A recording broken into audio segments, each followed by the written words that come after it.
Welcome to the First Responder and Dispatcher training offered by the National Weather Service Baltimore, Washington Forecast Office. Today's topics include a general overview of the National Weather Service, why we call you, how and what to report, and the various weather hazards across the Mid-Atlantic. The main mission of the National Weather Service is to protect life and property. We do this by providing climate and water data and issuing forecasts and warnings. Our products and data are used by private companies, other government agencies, the public, and the global community. For example, the National Weather Service produces aviation forecasts for 570 airports around the United States. These forecasts are used by government, commercial, and general aviation pilots. These aviation forecasts are also used by the international airline community. On February 9, 1870, President Ulysses S. Grant signed a joint resolution of Congress authorizing the Secretary of War to establish a National Weather Service under the executive branch of the federal government. The Weather Agency operated under the War Department from 1870 to 1891. From 1891 to 1940, the Weather Bureau was part of the Department of Agriculture. In the early 1900s, weather forecasters began using more sophisticated methods to understand the atmosphere, like surface weather observations, kite experiments, and a little later, airplane stations. Realizing that the Weather Bureau played an important role for the aviation community and therefore commerce, in 1940 President Franklin D. Roosevelt transferred the Weather Bureau to the Department of Commerce, where it remains today. In 1970, the name Weather Bureau was changed to the National Weather Service, and the agency became a component of the Commerce Department's newly created National Oceanic and Atmospheric Administration. Today's National Weather Service has 9 national centers and 122 local weather service offices.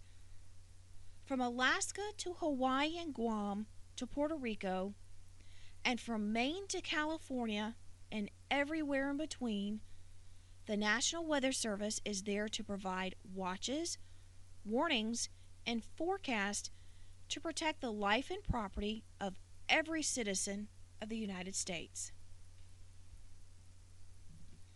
Where is your local National Weather Service located? We are located in Sterling, Virginia, in eastern Loudoun County, on the north end of Dulles International Airport. The National Weather Service Baltimore, Washington Forecast Office forecasts for portions of Maryland, West Virginia, Virginia, and the District of Columbia. A population of nearly 10 million people. Your local weather office has a staff of 25 people, including meteorologists, electronic technicians, and additional support staff. Meteorologists work 3 shifts a day with 24-hour, 7-day-a-week coverage. Remember our mission?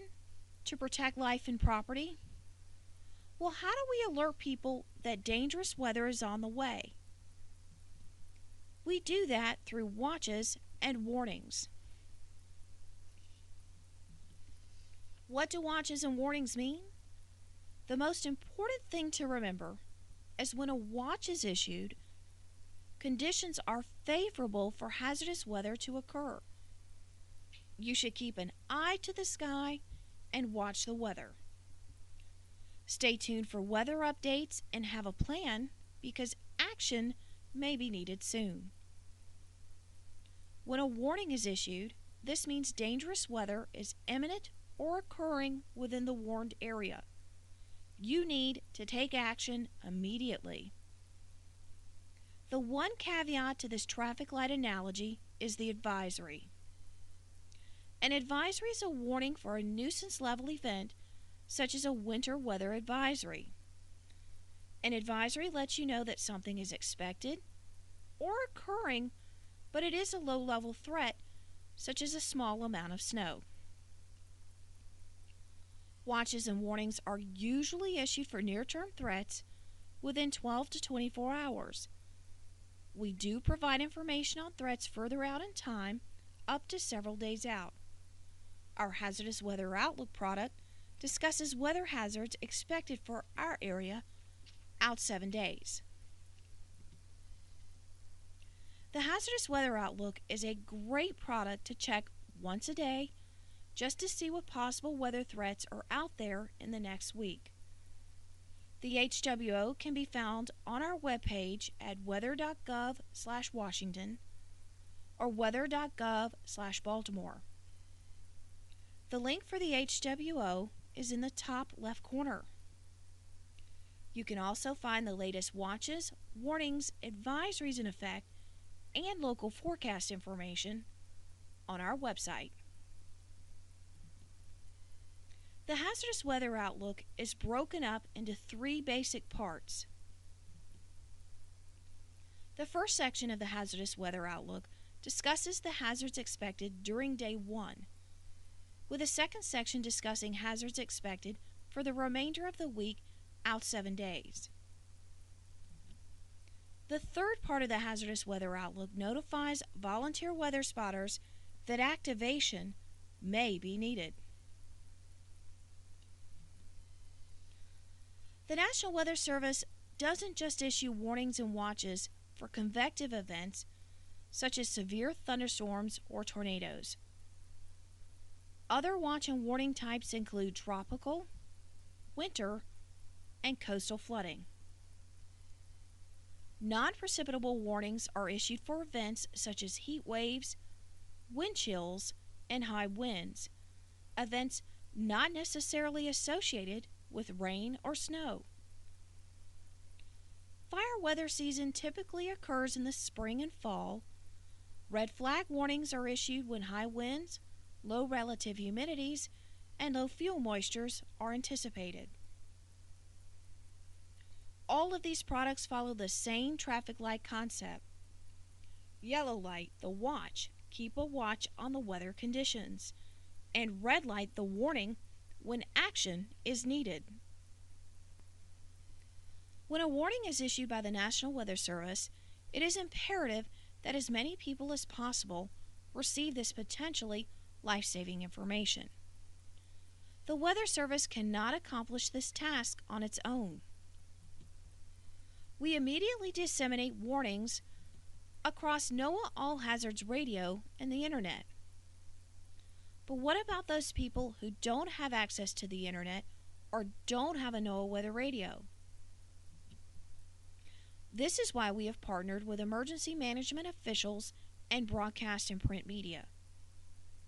Our partners have additional ways to reach people, such as texting services, the television, or even activating tornado sirens.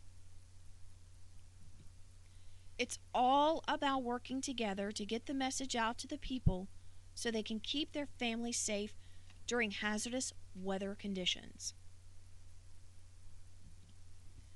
The National Weather Service also provides local forecast information such as public, marine, aviation, fire weather, and river forecasts.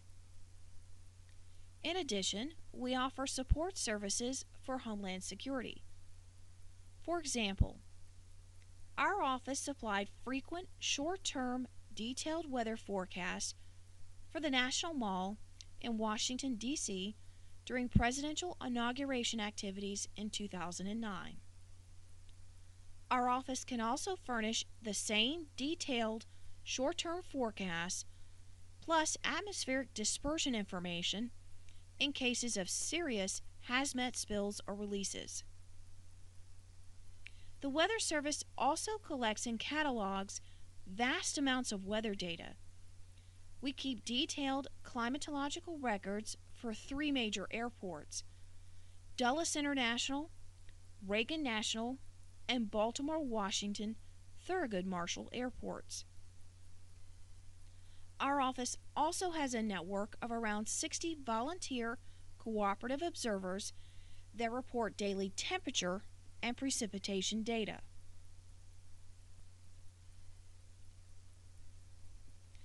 In regards to weather hazards, the Mid-Atlantic gets a little bit of everything: convection, flooding, tropical weather, winter weather, and fire weather.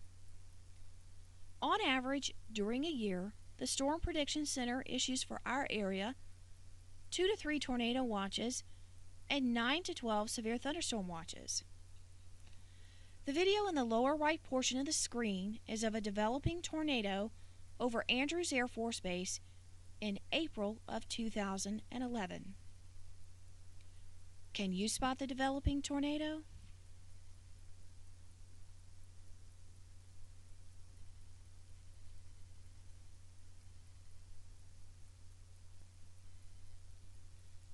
We issue severe thunderstorm warnings when we expect damaging winds and/or hail that is quarter-sized or greater. Severe thunderstorms can cause extensive damage and even loss of life. Small areas of damaging straight-line winds within the thunderstorm can be like a targeted punch of wind. Straight-line winds are often confused with tornadoes, especially at nighttime.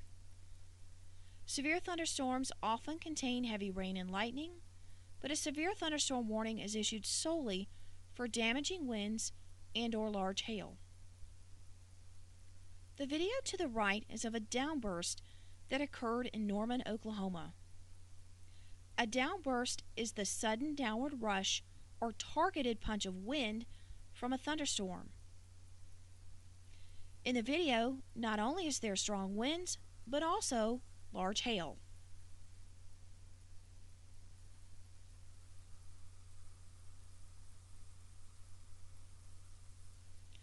Notice the winds are blowing in one direction, from right to left.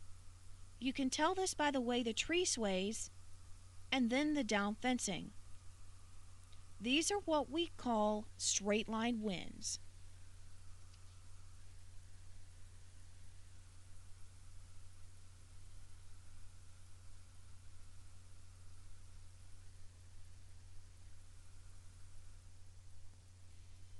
Funnel clouds and tornadoes are both defined as violently rotating columns of air. But there is one major difference. To be called a tornado, the column of air has to be in contact with the ground. Some funnel clouds go on to become tornadoes, but others do not. Can you spot the funnel cloud in the picture on the lower right?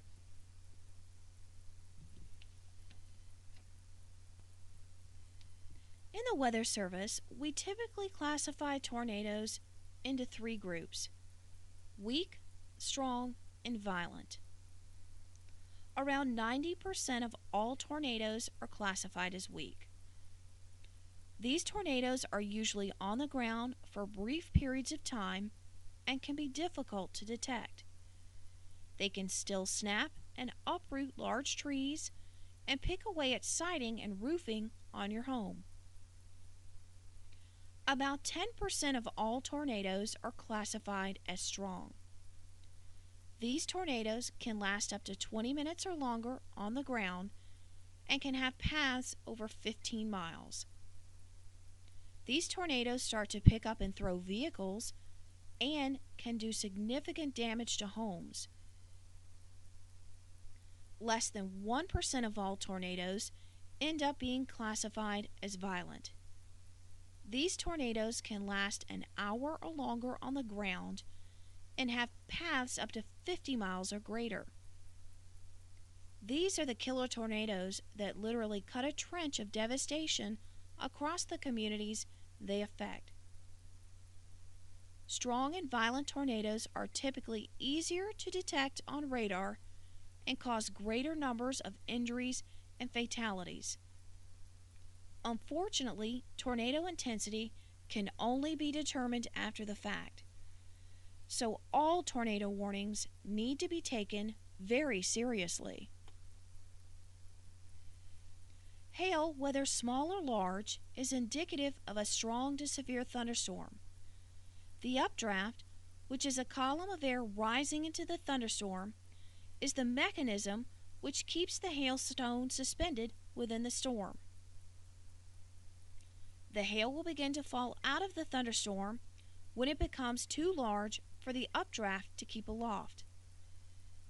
The hail shaft can be very narrow and short-lived, making it difficult to obtain reports.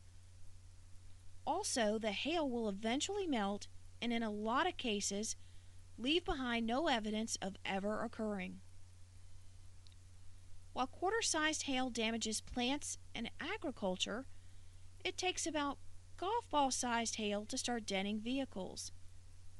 Around our area, the largest hail reports get up to be around softball-sized, which can damage homes, shred trees of their leaves, and even be a mortal threat to children.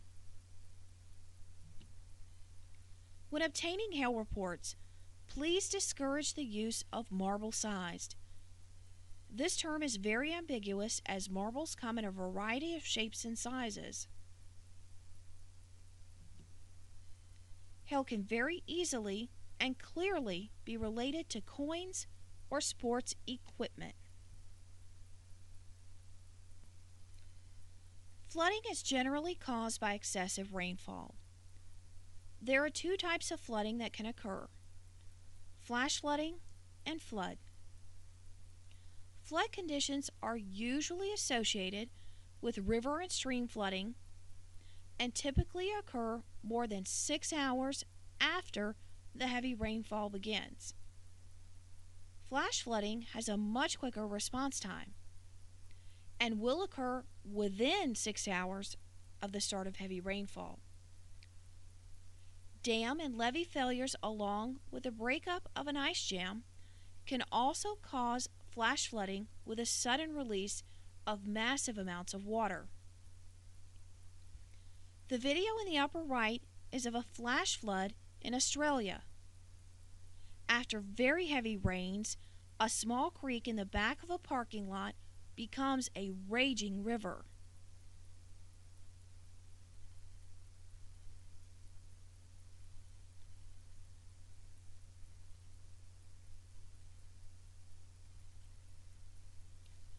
The rushing water is able to pick up cars and large objects and sweep them downstream.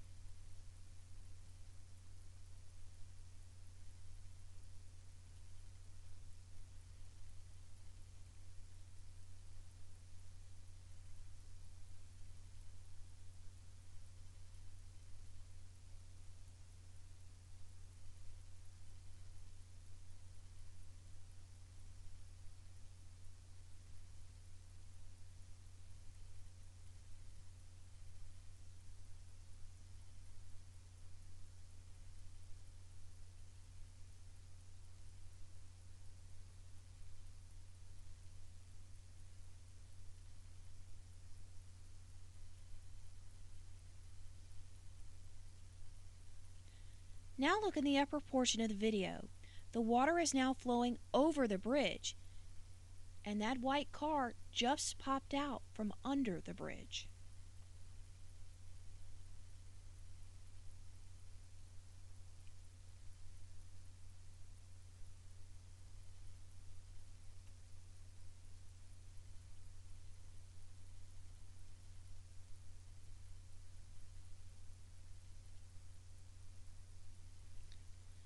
This flash flood flooded roads and neighborhoods and piled up cars in its wake.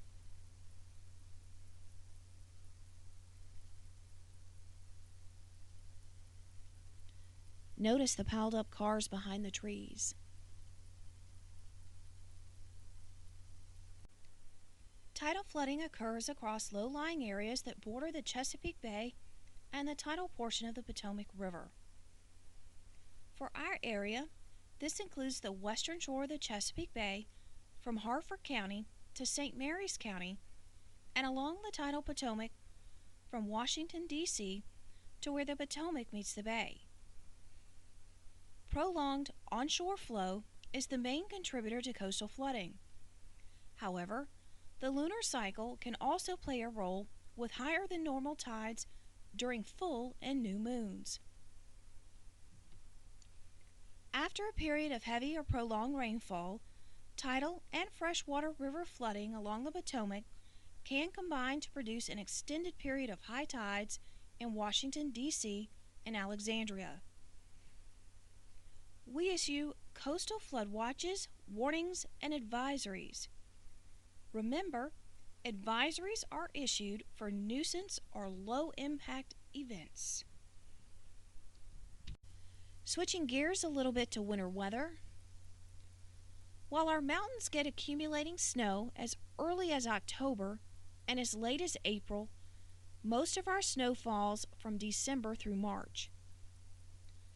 Average snowfall for our area of responsibility ranges from around 80 inches along the western slopes of the Allegheny Mountains to near a foot across the southern tip of St. Mary's County.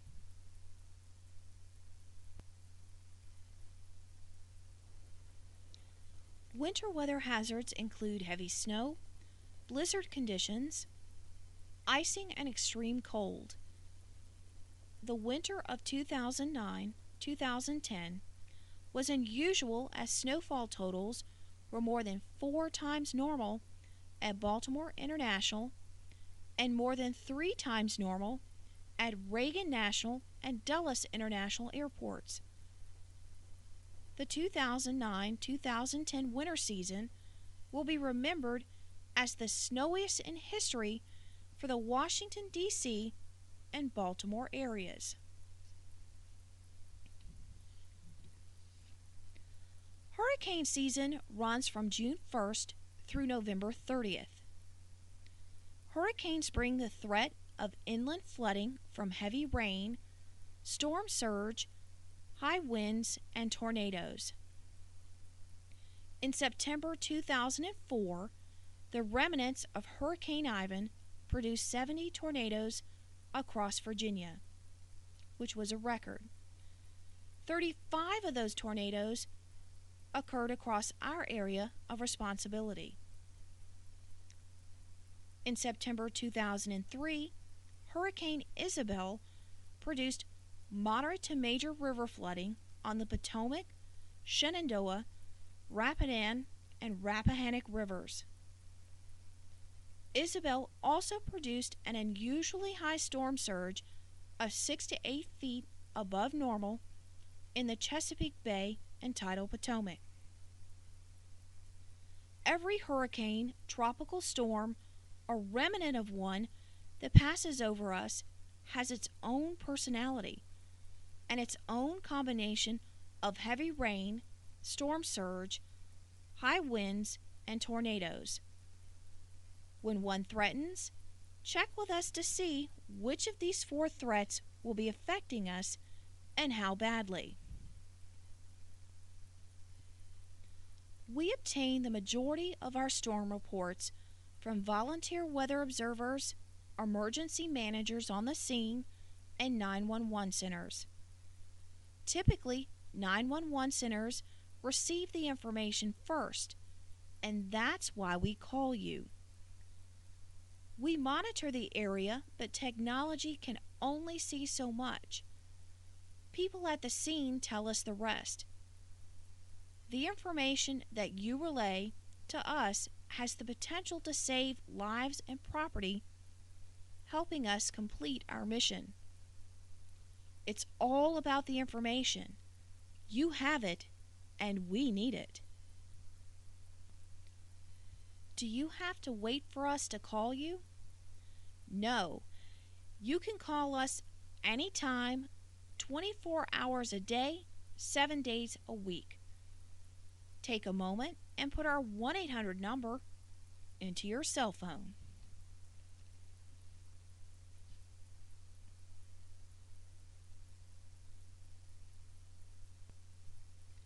What kind of information are we looking for?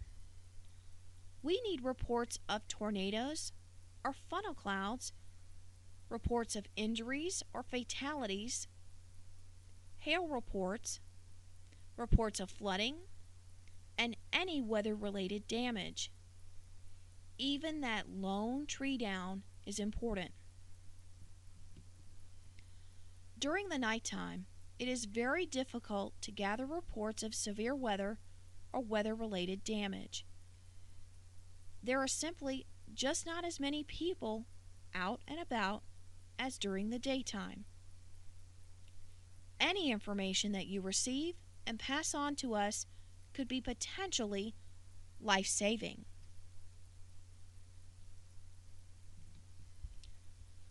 When relaying a report, we're looking for the 4 W's: who, what, when, and where.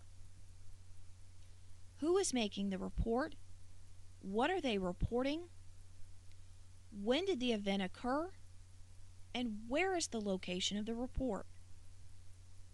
Remember, you are the local expert and are very familiar with locations within your county and cities. Please be as specific as possible when referencing locations. You can use intersections, mile markers, block numbers, and even latitude and longitude. We also realize that when the public calls in a report to you, it may not necessarily be the actual time the damage or event occurred. That's okay. The time the calls started to come into the center are still important. We use them as a starting place to go back and look at archived radar data. There are reports that we need more quickly than others, like funnel cloud and tornado reports and injury and fatality information. A report of a funnel cloud or tornado on the ground will directly impact warning decisions. For example, a deputy calls in a report of a funnel cloud to the 911 center. In return, the 911 dispatcher calls the weather service with the funnel cloud report. The 911 report would immediately be passed on to the radar meteorologist for further investigation, possibly resulting in a tornado warning. If you have these types of reports, please don't wait for us to call you. When we call you for reports, we are looking for trees down, power lines snapped, or damage to homes or businesses. If you have 2 trees down on opposite sides of the county, that's okay. We will take those reports. Even 1 tree down is important information. Damage to homes or businesses could include shingle or siding damage, windows blown out, or even trees down on the structure. Flooding reports could include road closures due to high water, bridges washed out, or people stranded in high water. Tidal flooding can inundate large areas along the Bay and Tidal Potomac. The Weather Service needs to know the roads and neighborhoods that are affected by the high water. Any information that you can relay regarding coastal flooding will help us make better warning decisions and map out areas that are prone to this weather hazard. Remember, when receiving reports of hail, use common references like coins or sports equipment to relate hail size.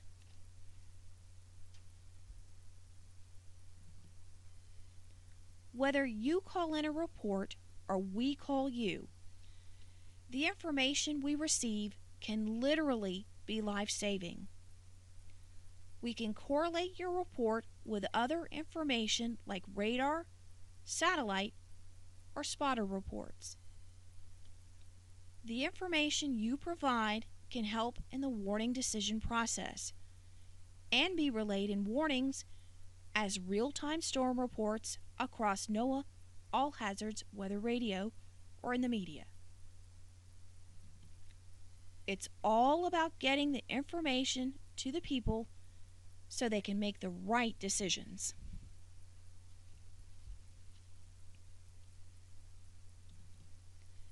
Thank you for taking the First Responder and Dispatcher Training course.